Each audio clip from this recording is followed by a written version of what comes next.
En España, un cajero también puede cobrar una comisión por cualquier acción. Hoy en día es obligatorio que los cajeros avisen antes de cobrar una comisión, pero antes no lo hacía ninguno.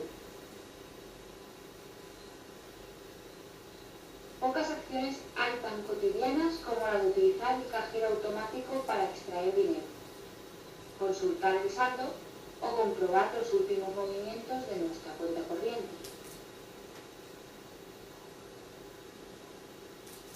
Los 50.500 cajeros automáticos que hay en España se han convertido en indispensables sustitutos de la ventanilla bancaria, demasiado sujeta a horarios y a molestas colas. Los cajeros ofrecen la posibilidad de ejecutar con comodidad y rapidez las principales operaciones bancarias que motivan nuestras visitas a las sucursales.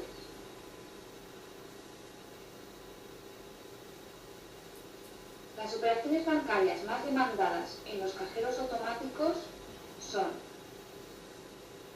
1. Consulta de últimos movimientos.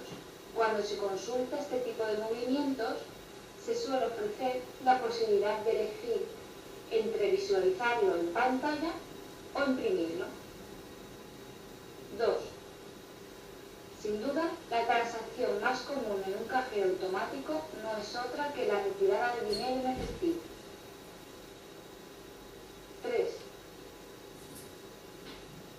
La adquisición de entrada para todo tipo de espectáculos, eventos deportivos, museos, etc.